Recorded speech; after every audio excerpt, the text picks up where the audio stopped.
মানুষ জাতটার উপর মাঝে মাঝে এমন রাগ ধরে না, মনে হয় যে আমি কেন মানুষ হয়ে জন্মালুম। পরে বলছি এই কথাটা কেন বললুম।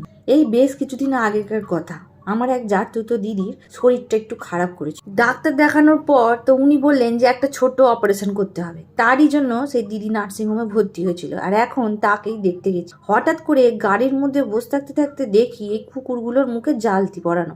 তখন আমি মনিদাকে বললাম, মনিদা এই কুকুরগুলোর মুখে এরম জালতি পরানো কেন? আমি প্রথম দেখছি যে কুকুরের মুখে জালতি পরানো, আগে দেখেছি যে গরুর মুখে জালতি পরানো থাকতো। এখন অবশ্য দেশের অনেক উন্নতি হচ্ছে। যাই হোক, কুকুরটাকে ডাকতেই আমার দিকে ফ্যাল ফ্যাল করে তাকালো। ইচ্ছা ছিল ওই কুকুরটাকে দুটো বিস্কুট খাওয়ানো, কিন্তু কি করব বলুন দেখি। ওটা মুখে ওরকম জালতি পরানো। ওই যে লাল রঙের বাড়িটা দেখতে পাচ্ছেন, ওই কুকুরগুলো ওখানটাই থাকে। তো মনিদা বললো ওই বাড়ির লোকজনই নাকি ওদের দেখাশোনা করে, ওখানটাই থাকে, ওখানটাই সব। ওই বাড়ির লোকজনই ওদের মুখে ওরকম জালতি পরিয়ে দিয়েছে। কি বলবো ভাই, বলার কিছু নেই। হয়তো ওনারা সেরকম কিছু বুঝেছেন, সেই জন্য ওদের মুখে জালতি পরিয়ে দিয়েছে। এখানে আমার তো আর কিছু বলার নেই। খুব ইচ্ছা ছিল কুকুরগুলোকে দুটো বিস্কুট খাওয়ানোর। এবার বুঝতে পারছেন তো প্রথমে কেন কথাটা বলেছিল।